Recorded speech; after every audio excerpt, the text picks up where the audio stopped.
So what's happened is that through the implementation of the Federal Reserve System, the government has become vested in these bankers, and they get their money from the bankers. And so then they impose a tax on us, which makes us more slaves, makes it more difficult for us to survive, right? Giving them more profits. And now what's happened is that through the Federal Reserve System, the bankers have pretty much taken control of our government. It doesn't matter Republican and Democrat anymore, because they're both the same. Neither one of them are talking about shutting down the Federal Reserve System or stopping the payment of taxes, or any of the big issues that face Americans, right? So I had a friend, Nick Rockefeller, okay, who was one of the Rockefeller family, and he, when I was running for governor in Nevada, he came to me, introduced himself to me through an attorney, and we became friends. We started talking about things, and I learned an awful lot from Mr. Rockefeller. And one of the things that we used to talk about was the ultimate plan of the banking industry, what they wanted to accomplish. And the goals of the banking industry, not just the Federal Reserve System, but the private banks in Germany and England, all over Italy, all over the world, they all work together. They're all central banks. And they're all part of the Communist Manifesto.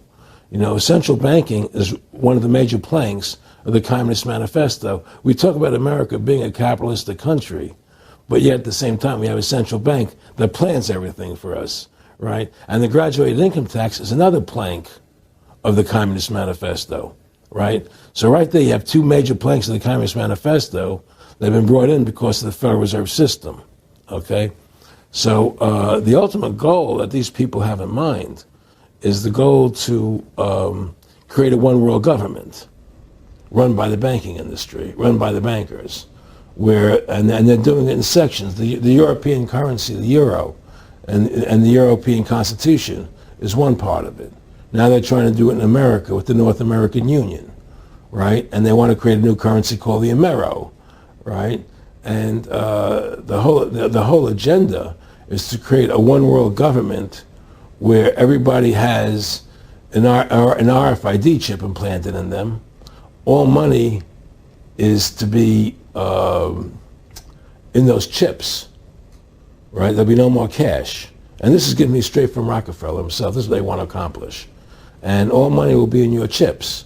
And so instead of having cash, anytime you have money in your chip, they can take out whatever they want to take out whenever they want to.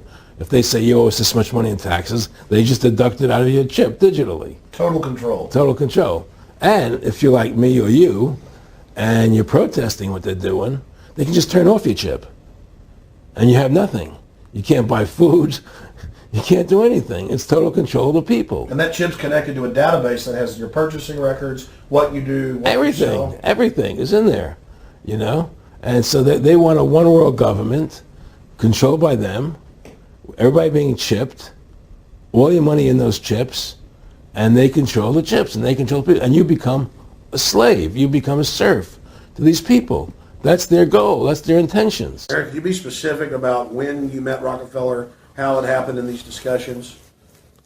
I met Rockefeller through a female attorney I knew who called me up one day and said, one of the Rockefellers would like to meet you. I had made a video called Mad as Hell, and he'd seen the video and wanted to meet me and knew I was running for governor of Nevada.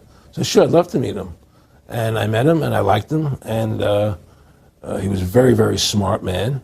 And we used to talk and share ideas and thoughts. And he's the one who told me 11 months before 9/11 ever happened that there was going to be an event. Never told me what the event was going to be, but there was going to be an event. And out of that event, we were going to invade Afghanistan to run pipelines from the Caspian Sea. We were going to invade Iraq, to take over the oil fields, establish a base in the Middle East, and make it all part of the New World Order. And we'd go after Chavez in Venezuela. And sure enough, later, 9/11 happened. And I remember he was telling me how how you're going to see soldiers looking in caves for people in Afghanistan and Pakistan and all these places, and there's going to be this war on terror, which is no real enemy, and the whole thing is a giant hoax, but it's a way for the government to take over the American people. He told you it was going to be a hoax. Oh yeah, there's no question. He says there's going to be war on terror, and he's just laughing. There's no who are we fighting? I mean, why do you think 9/11 happened, and then nothing's happened since then?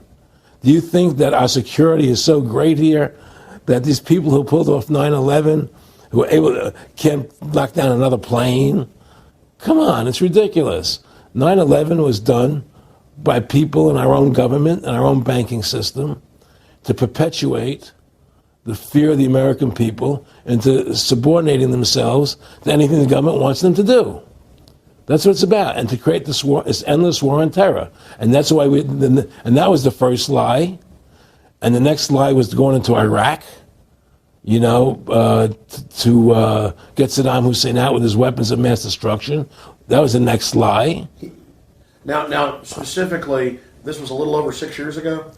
This was 11 months before 9/11. Yeah. And Nick Rockefeller, who's a lawyer, he's become your friend over the previous years, and he's saying to you that there's going to be this big event, and then out of that we're going to have a war on terror, and it's just going to go on and on. Right, an endless war on terror without any real enemy. That you can never define a winner. And did he say that it's going to be perfect because you can't define an enemy? It just goes on. Yeah, because you can't define a winner. There's no one to beat, so it goes on and on forever.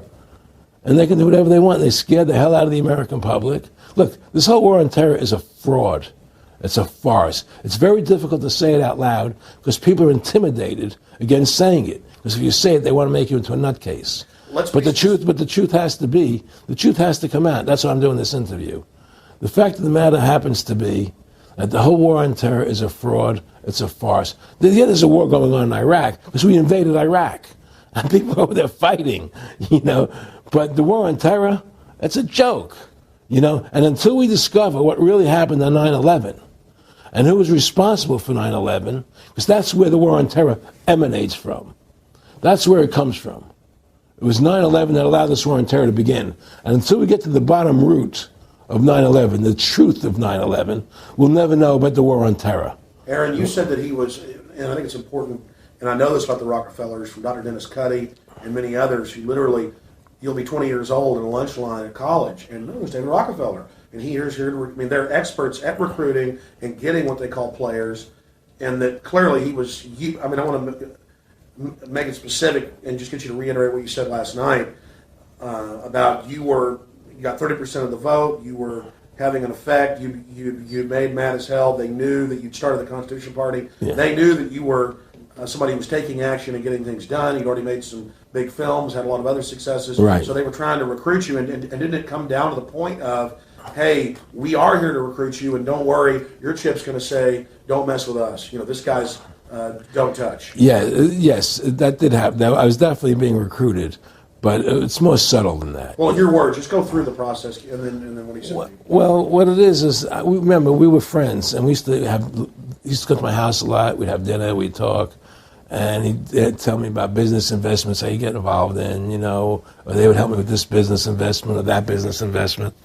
And was I interested in joining the Council on Foreign Relations? I would have to get a letter to join them, but was I interested in that? And, just stuff, leading you on. And I used to say to him that I never really did that because that wasn't where I was coming from. As much as I like you, Nick, your ways and my ways, we're on the opposite side of the fence. I don't believe in enslaving people, And he would come back with, "Oh, I do." Well, it would be more like, it's better for them. Well, it's more like, how do I put it? It was like, what do you care about them? What do you care about those people? What difference does it make to you? Take care of your own life. Do the best you can for you and your family. What do the rest of the people mean to you? They don't mean anything to you. They're just serfs. They're just people. It was just a lack of caring. you know, and that's just not who I was. It was just sort of like cold, you know. It was just like cold, you know. And I used to say to him, what's the point of all this? You have all the money in the world you need. You have all the power you need. What's the point? You know, what's the end goal? And he said the end goal is to get everybody chipped, to control the whole society, to have the bankers, the elite people, you know, the bankers and some governor controlling the world. And I said, all the people in the Council on Foreign Relations believe this way you do? He said, no. You know, most of them believe they're doing the right thing. A lot of them believe it's better off being socialistic.